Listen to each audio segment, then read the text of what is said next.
Hi what's up everyone, मैं हूँ Rimita and welcome back to my YouTube channel. आप लोग काफ़ी वक्त से टर्किश हॉरर की रिक्वेस्ट कर रहे थे और आज मैं आप सबके लिए टर्किश हॉरर मूवी को एक्सप्लेन करने वाली हूँ, गुल्यास प्राइस ऑफ द कर्स। दोस्तों, ये मूवी रियल इवेंट से इंस्पायर्ड है। ये मूवी रिलीज हुई थी 2019 में और IMDb पे इसकी रेटिंग 6.1 की है।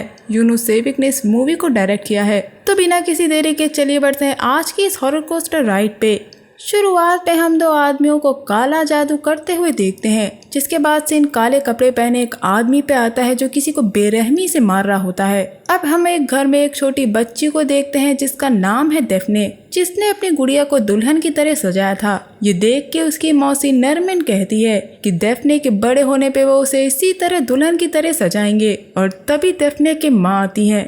लेकिन नरमिन डेफ्ने से कहती है कि वो उसकी माँ को सरप्राइज देना चाहती है, इसीलिए डेफ्ने अपनी माँ को ना बताए कि नरमिन वहाँ आई है। डेफ्ने की माँ डेफ्ने के लिए खाना बना रही होती है जब उनको एक कॉल आता है, जिससे उन्हें पता लगता है कि उनकी बहन यानी कि नरमिन की मौत हो गई है। लेकिन डेफ्ने अपनी माँ से कहती है कि नरमिन आंटी वही है और जब डेफ्ने नरमिन को देखने जाती है तो वो नरमिन नहीं बल्कि एक शैतान था और सीन यहाँ से ब्लैक आउट हो जाता है। जिसके बाद हम चार दोस्तों को देखते हैं जो है एनिल, डेफ्ने, बेजा और गोरखम, जो फोटोग्राफी कॉन्टेस्ट के लिए एक टाउन जा रहे होते हैं जो है क्रेजी ब्राइट टाउन। तभी रास्ते में हम एक आदमी को देखते हैं जिसका चेहरा हमें नहीं दिखाया जाता और अब यहाँ से सीन अंधेरे जंगल में शिफ्ट होता है, जहाँ एक औरत डेफ्ने को दुल्हन बना के लाई थी और उस पे काला जादू कर रही थी। जब डेफ्ने उस औरत का मुंह देखती है तो उसका मुंह सिला हुआ था, जो काफी डरावना दिख रहा था और ये वो सपना था जो डेफ्ने देख रही थी। अब ये लोग खो चुके थे। तनार ने इन्हें बताया था कि वहाँ पास ही में एक होटल है, लेकिन उस सुनसान जगह पे दूर दूर तक कुछ नहीं था। तभी कार का रेडियो अपने आप चलने लगता है, जिसे ये लोग बंद कर देते हैं और आगे जाके एक आदमी से रास्ता पूछते हैं, जो कुछ नहीं कहता और वहाँ से चला जाता है। जिसके बाद ये लोग एक बूढ़े आदमी से रास्ता पूछते हैं, लेकिन वो एक टाउन नहीं बल्कि एक गांव था जहाँ के लोग इन्हें घूर रहे थे। तभी हम उस गांव के ओझा कम्बेर को देखते हैं, जो उनसे पूछता है कि क्या वो किसी को ढूंढ रहे हैं। तब अनिल बताता है कि वो वहाँ कुछ फोटो लेने आए हैं। उनके दोस्त ने बताया था कि पास ही में एक होटल है। तब कम्बेर कहता है कि वहाँ कोई होटल नहीं है, लेकिन वहाँ उनका गेस्ट हाउस है जहाँ हर साल आने वाले लोग रहते हैं। कम्बेर कहता है कि वो गेस्ट हाउस को साफ करवा देगा, इसीलिए आज रात वो उनके साथ रहें और इसके साथ ही वो उन्हें उस जगह के अजीब किस्से के बारे में भी बताएगा। उस रात ये लोग ओझा कम्बेर के यहाँ ठहरते हैं। कम्बेर के घर के बाहर हम एक आदमी को देखते हैं जो ठीक से चल नहीं पा रहा था। घर के अंदर हम कम्बेर के बेटे इस्माइल को देखते हैं, जो अजीब सी पोयम गा रहा होता है और इन चारों को घूर के देखता है। तभी वहाँ कम्बेर आके इस्माइल को जाने के लिए कहता है। अब बेजर पूछती है कि उस गांव को क्रेजी ब्राइट क्यों कहा जाता है और यहाँ हम कम्बेर की कहानी सुनते हैं कि वहाँ एक तालाब है और उसके पास जो श्राइन है वो क्रेजी ब्राइट कहलाता है। कहानी के मुताबिक एक सुंदर जवान लड़की को जो अब उस श्राइन में रहती है, उसे गांव के मिलर यानी चक्की वाले से प्यार हुआ था और वो मिलर भी उस लड़की से प्यार करता था। लेकिन एक दिन उस मिलर ने लड़की से कहा कि वो उसका पति नहीं बन पाएगा और इस बीच हम कम्बेर की वाइफ हजर को आता देखते हैं, जो सबको चाय देती है और जब डेफ्ने उसे देखती है तो वो चौंक जाती है, क्योंकि हजर वही औरत थी जिसे डेफ्ने ने अपने सपने में देखा था। ये देखकर उसके हाथ से चाय का कप गिर जाता है और वो चाय साफ करने बाथरूम जाती है। कम्बेर आगे बताता है कि लड़की ने ये जानने की बहुत कोशिश की कि मिलर उसका पति क्यों नहीं बनेगा, लेकिन मिलर ने कुछ भी नहीं बताया। इस बात से उस दुल्हन को इतना गहरा सदमा पहुंचा कि वो बुरी तरह बीमार पड़ गई। उस लड़की के परिवार ने उसे वहाँ के कई ओझाओं को दिखाया, लेकिन कुछ नहीं हुआ। तब एक ओझा ने उसके परिवार को बताया कि वो उस लड़की को दुल्हन के कपड़े पहनाकर उस तालाब के पास ले जाएं और वहाँ की परियां उस लड़की को ठीक कर देंगी। और उस लड़की के माँ बाप ने ऐसा ही किया, लेकिन तालाब के अंदर जाने पे लड़की चिल्लाने लगती है और तभी हम वहाँ एक आदमी को देखते हैं जो लड़की को अपने पास बुलाता है और दूसरे ही पल गायब हो जाता है। वो लड़की उस तालाब में उस आदमी की तरफ चलती जा रही थी। उसकी माँ उसे रोकने की कोशिश करती है, लेकिन वो लड़की गायब हो जाती है। उस तालाब के शैतान ने उस लड़की की जान ली थी और गांव वालों का मानना था कि उस लड़की की आत्मा अभी भी वहीं रहती है, इसीलिए वो लोग उस श्राइन पे अपनी इच्छाएं मांगने जाते हैं और तब से वो जगह क्रेजी ब्राइट कहलाती है। लेकिन बेजा को इन सब पे विश्वास नहीं था। जिसके बाद हम डेफने लोगों को बात करता देखते हैं। तब बेजा कहती है कि क्या वो और गोरखम जाके उस श्राइन पे विश मांगे, लेकिन वो लोग इन सब पे विश्वास नहीं करते। उन्हें लगता है कि कम्बेर टूरिस्ट को अट्रैक्ट करने के लिए ऐसी कहानियां सुनाता है। जिसके बाद ये लोग सो जाते हैं और आधी रात इस्माइल उनके कमरे में खड़ा था जो वही पोयम गा रहा था। ये सुनकर उनकी नींद खुल जाती है और वो डेफने को पोजेस्ड हालत में देखते हैं, जिसे देखकर वो लोग डर के मारे घर से बाहर भागते हैं। लेकिन कम्बेर गोरखम के पेट में कुल्हाड़ी से वार करता है और कम्बेर शैतानी रूप में दिखता है। ये देखकर बेजा और अनिल वहाँ से भागते हैं और वहाँ के सभी गांव वालों के चेहरे शैतानी दिख रहे थे। और तभी इन चारों की नींद टूटती है और इन चारों ने ही एक ही जैसा सपना देखा था। दूसरे दिनों में पता लगता है कि बेजा और अनिल पहले कपल थे और ये दोनों अपने पार्टनर्स को धोखा दे रहे हैं। अगले सीन में हम देखते हैं कि कम्बेर उन्हें मिल पे ले जाता है क्योंकि तालाब वहाँ से काफी दूर था। वहाँ पे एक बूढ़ा आदमी बैठा हुआ था। ये लोग उस आदमी के पास जाके फोटो लेने की परमिशन मांगते हैं और वो आदमी डेफने को घूरता है और डेफने पीछे की तरफ जाती है जहाँ उसे एक पागल आदमी दिखता है जिसका चेहरा शैतानी था और दूसरे ही पल उसका चेहरा सही हो जाता है। डेफने की चीख सुन के बाकी लोग वहाँ आते हैं और वो पागल आदमी इन्हें वो जगह दिखाता है जहाँ बस आटा ही आटा था। यहाँ बेजा के कंधे पे कोई हाथ रखता है लेकिन वहाँ कोई भी नहीं था। यहाँ हमें पता लगता है कि वहाँ पहले एक मिल थी जिसे सालों पहले गिरा दिया गया था और अब बस उस मिल का एक छोटा सा हिस्सा ही बचा है।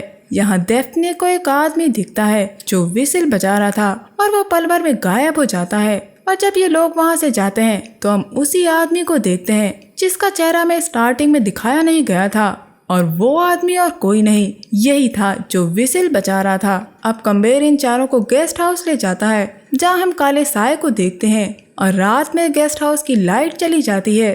तभी कोई दरवाजा खटखटाता है लेकिन वहाँ कोई भी नहीं था। दूसरी बार भी वापस कोई दरवाजा खटखटाता है और इस बार कम्बेर था। वो ये पूछने आया था कि इन लोगों को किसी चीज की जरूरत तो नहीं है। कम्बेर कहता है कि वो लाइट कल सही करवा देगा और अब ये लोग सो जाएं क्योंकि कल इन्हें तालाब पे जाना है। दूसरी तरफ हम फिर से उसी आदमी को देखते हैं जो कम्बेर के घर के बाहर आया था और वो किसी से अपनी जान बचा के भाग रहा होता है जिसका पीछा करने वाले के पैरों के निशान हम बनते हुए देखते हैं। उस रात डेफने को एक सपना आता है जिसमें वो अनिल और बेजा को फिजिकल होता देखती है और जब वो गोरखम को ये बात बताने जाती है तो गोरखम शैतान में बदल चुका था। तभी गोरखम डेफने का गला दबाता है और डेफने का सपना टूटता है। सपना टूटने के बाद वो बेजा को देखने जाती है तो पाती है कि गोरखम और अनिल दोनों पोजेस्ड थे और उन्होंने बेजा को बांध के बैठा दिया था। वो डेफने को भी बांध के बैठा देते हैं और दोनों लड़कियों को कुल्हाड़ी से मार डालते हैं। दोस्तों डेफने सपने में सपना देख रही थी और अब सच में डेफने की आंख खुलती है और वो वॉशरूम में उसी आदमी को अपने पीछे खड़ा देखती है जो उसे मिल के पास विसिल बजाता दिखा था और वो आदमी डेफने को किस करता है। अब सुबह हो जाती है और ये चारों जब बात करते हैं तो इन्हें पता लगता है कि इन्होंने वापस एक जैसा सपना देखा था। अब ये लोग फैसला करते हैं कि वो तालाब की फोटो लेकर आज ही वहाँ से चले जाएंगे। तब कम्बेर उन्हें तालाब पे ले जाने आता है और यहाँ वो डेफने को ब्राइड कहता है, लेकिन क्यों ये आपको एंड में पता लगेगा, तो मेरे साथ इस वीडियो में बने रहिए। ये बात डेफने को अजीब लगती है लेकिन वो ध्यान नहीं देती। तालाब पे पहुँचने पे डेफने को पेट में दर्द होता है और वो कार के पास ही रुकने को कहती है और बाकी लोग तालाब के पास जाते हैं जहाँ वो ब्राइड गायब हुई थी। यहाँ कम्बेर बताता है कि उस गाँव की जमीन पे कुल्यास ट्राइब के जिन ने अपना दावा किया था, इसीलिए उस जगह को डीमन ट्राइब भी बोलते हैं। कुल्यास सिर्फ कुल्यास ट्राइब ही इंसानों के रूप में धरती पे रहते हैं। और यहाँ आता है एक ट्विस्ट कि जिस मिलर के बारे में कम्बेर ने बताया था उसने कुल्यास जिन से मदद मांगी थी लेकिन वो जादू को तोड़ नहीं पाया, इसीलिए उसने पोदिकर ब्रेड लाइन के ओझा को बरगलाया और उस ओझा ने कुल्यास जिन के लीडर को श्राप से आजाद कर दिया जिस श्राप से उसे बांधा गया था। मिलर ने जिन से डील की और उस जिन से कभी न खत्म होने वाले अनाज और दौलत की मांग की और उस ओझा ने अपनी बीमार बेटी जुलाल के ठीक होने की इच्छा मांगी। ऐसा करते ही मुरे जो उस कुल्यास ट्राइब के जिन्नों का लीडर था वो आया और उसने शर्त रखी कि विशेष के बदले उसे हर साल एक इंसान की जान चाहिए। मिलर और उस ओझा का पीछा एक फ्लोर मेकर कर रहा था जिसे जिन ने देख लिया था। तब मिलर और ओझा को अपनी गलती का एहसास हुआ, लेकिन तब तक देर हो चुकी थी। जिन ने उस फ्लोर मेकर को बुरी तरह मार के उसके शरीर को अपनी ब्लड लाइन में मिला लिया। ये सब सुनने के बाद बेजा लोग कम्बेर की बातों को मजाक समझते हैं। इधर डेफने को वहाँ किसी के होने का एहसास होता है और उसे वहाँ वही आदमी मिलता है जिसे उसने रात में बाथरूम में देखा था। वो आदमी कहता है कि उसने डेफने का काफी लंबे वक्त से बड़े होने का इंतजार किया और उसने डेफने को चुना है और उसी ने उसे वहाँ बुलाया है। और यहाँ आता है एक ट्विस्ट कि वो आदमी जिन है।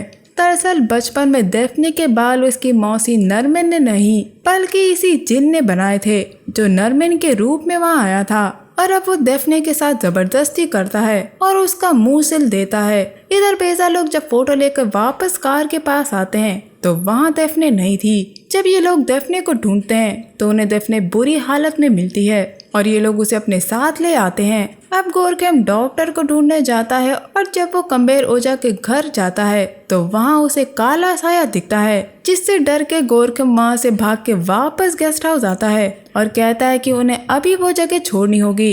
लेकिन डेफने की हालत इतनी बुरी थी कि ये लोग उस जगह को छोड़ नहीं सकते थे। अगले ही सीन में हम गांव के लोगों को एक रिचुअल करता देखते हैं जिसमें कम्बेर भी था और ये सब कुलियास ट्राइब में मिल चुके थे। रिचुअल करते ही डेफने पोसेस्ड हो जाती है और वहाँ से कहीं चली जाती है। अब इन तीनों को जब ये बात पता लगती है तो ये लोग डेफने को उस गांव में ढूंढना शुरू करते हैं और वहाँ के लोगों से डेफने के बारे में पूछते हैं। गांव के सारे लोग शैतान बन चुके थे। ये देखकर ये लोग अपनी जान बचा के भागते हैं, जिसके बाद ये लोग कम्बेर के घर जाते हैं। उस घर को देख के लग रहा था कि वहाँ सालों से कोई नहीं रहता और यहाँ इन्हें जिन्स डराते हैं और ये लोग भाग के वापस गेस्ट हाउस आते हैं, जहाँ कोई दरवाजा खटखटाता है और दरवाजे पे वही आदमी था जिसे कम्बेर के घर के बाहर हमने देखा था। यह आदमी इन्हें बताता है कि वो अपनी पत्नी जहरा के साथ उस गाँव में हनीमून पे आया था क्योंकि किसी ने उसे वहाँ भेजा था। लेकिन इस गाँव में आने के बाद उसकी बीवी गायब हो गई और जिन्स ने उसे वहीं कैद कर दिया और तब से वो वहीं फंसा हुआ है। वो कहता है कि उसने कई बार कोशिश की वहाँ से बाहर निकलने की, लेकिन वहाँ से निकलने का कोई भी रास्ता नहीं है। और जब उसे कम्बेर के घर में लाइट जलती दिखी थी तो वो समझ गया था कि फिर से कोई टूरिस्ट उस गांव में आया है। उस आदमी ने इनकी मदद करने के लिए कम्बेर के घर के अंदर जाने की कोशिश की, लेकिन जिन्स ने उसे वहां से भगा दिया। दोस्तों, वो जगह एक ट्रैप थी। उस जगह जो भी गया वो वहीं फंस के रह गया और कभी भी बाहर नहीं आ पाया। और यहाँ सबसे बड़ा ट्विस्ट आता है जब हमें पता लगता है कि वहाँ के सारे लोग जिन हैं जो इंसान के रूप में वहाँ रह रहे थे। वो आदमी बेजा को कुछ देता है और कहता है कि एक रास्ता है जो उसने दूसरे विक्टिम्स के साथ यूज नहीं किया। अगर वो उस मिल के कमरे का सारा आटा उसके रूम की टनल में खाली कर दें, ये बात वो आदमी बता रहा होता है। तभी वो आदमी गायब हो जाता है और इन पे वापस काला साया हमला करता है और ये सब भागने लगते हैं। और रास्ते में इन्हें उसी आदमी की लाश मिलती है जिसे जिन्स ने मार दिया था और उसके हाथ पे कुलियास ट्राइब का निशान बन जाता है। अब ये लोग उस मिल के रूम में जाते हैं जहाँ इन्हें डेफने मिलती है जो अनिल की आंख फोड़ देती है और दूसरा शैतान गोरकम की आंख को फोड़ देता है। लेकिन बेजा बच के भाग जाती है। रास्ते में उसे अनिल और गोरकम भी शैतान बने दिखते हैं। अब बेजा एक घर में पहुंचती है जहाँ कुलियास ट्राइब का निशान बना था और वहाँ की दीवार पे लिखा था कि यहाँ कोई नहीं रहता। बेजा उस आदमी के दी गई चीजों से खुद को बचाने की कोशिश करती है, लेकिन वो बचा नहीं पाती। भागते भागते वो उसी जिन के पास पहुंचती है जिसने डेफने के मुंह को सिला था और वो बेजा को बेहोश करके तालाब में ले जाता है। इसके बाद इस घटना को 1 महीना बीत जाता है और हम उस गांव में वापस एक कपिल को अपने हनीमून के लिए आता देखते हैं और उनका वेलकम भी हर बार की तरह कम्बेर करता है। और बस ये मूवी यही एंड हो जाती है। आई नो आप लोगों की बहुत सी कंफ्यूजन है, तो मैं आपकी कंफ्यूजन को एक एक करके दूर करती हूँ। दोस्तों, दरअसल एंटोलिया गांव में सदियों पहले इंसान और कुलियास ट्राइब के जिन साथ रहा करते थे, लेकिन जब कुलियास के जिन्स ने इंसानों को मारना शुरू कर दिया तब एक विच ने कुलियास ट्राइब के जिन्स को जादू से हमेशा के लिए कैद कर दिया। विच के श्राप को केवल उसके ब्लड लाइन का ही कोई तोड़ के जिन्स को आजाद करवा सकता है। इसलिए कुलियास विच की ब्लड लाइन के लोगों से नफरत करते हैं, लेकिन विच के ब्लड लाइन के लोगों ने ये राज सदियों तक छुपा के रखा। लेकिन इंसान की लालच कभी खत्म ही नहीं होती। इसीलिए मिलर ने विच के ब्लड लाइन के ही ओझा को बरगलाया और उससे उस शाप को तुड़वा दिया। लेकिन वो ये भूल गया कि जिन्स की नफरत इंसानों के लिए बहुत होती है। कुलियास ट्राइब के जिन्स वहाँ के लोगों को मार के उनका रूप लिया करते थे, जिससे वो टूरिस्ट को धोखा देकर उन्हें मार सकें। दोस्तों मूवी काफी अच्छी है। फिल्म में पहली बात जिसने मेरा ध्यान अपनी तरफ खींचा कि कम्बेर कभी भी अल्लाह का नाम नहीं लेता है। मुझे फिल्म की शुरुआत से ही पता लग गया था कि कम्बेर और उसकी पत्नी इंसान नहीं है। अब दोस्तों कुछ और पॉइंट्स पे बात करते हैं। उस गांव में कोई नहीं था, गांव में सिर्फ जिन्स रहते थे और इन चारों के दिमाग से जिन्स ने खेला। इसीलिए उन चारों को लगता रहा कि उस गांव में इंसान रहते हैं। लेकिन इन चारों को होश तब आता है जब इन्होंने ओझा के घर को खाली देखा था। नरमिन के हाथ पे भी वही निशान बना था जो कुलियास के द्वारा मार दिए गए लोगों के हाथ पे बन जाता था। डेफ्ने और इस्माइल दोनों ने एक ही पोयम गाई थी, यानी वो दोनों बचपन से ही जिन्स से कनेक्टेड थे। डेफ्ने ने वही ब्राइड का सपना देखा था जैसा कम्बेर ने बताया था। दोस्तों जिस लड़की को ब्राइड के कपड़े पहनाकर तालाब के पास ले जाया गया था, वो लड़की और कोई नहीं उस ओझा की बेटी जुलाल थी, जिसने उस श्राप को तोड़ा था और जिनने ओझा को धोखा देके उसकी बेटी की जान ले ली थी। दोस्तों जब आप इस मूवी को ध्यान से देखेंगे तो आपको कुछ कुछ जगह पे पता चल जाएगा कि उस गांव में पहले से ही कुछ गड़बड़ थी। जैसे जब अनिल कहता है कि जो चाय कम्बेर की पत्नी ने उन्हें पिलाई थी वो यूरिन की तरह थी, ये दिखाता है कि शुरुआत से वहाँ कुछ गड़बड़ थी। तालाब पे भी गोरकन जब फोटो खींच रहा होता है तो उसे काला कुत्ता दिखता है और जिन्स जानवरों का भी रूप लेते हैं। कुलियास के लीडर ने डेफ्ने का मुंह इसीलिए सिला था क्योंकि वो विच की ब्लड लाइन की थी, यानी पोतीफर ब्लड लाइन की, क्योंकि कुलियास जिन्स इन ब्लड लाइन से नफरत करते हैं और वो दोबारा ये मौका नहीं देंगे कि उन्हें कोई कैद कर दे। बाकी जब ये लोग इस गांव में आते हैं तो उन्हें वहाँ कोई भी नमाज की आवाज नहीं सुनाई देती। मुरे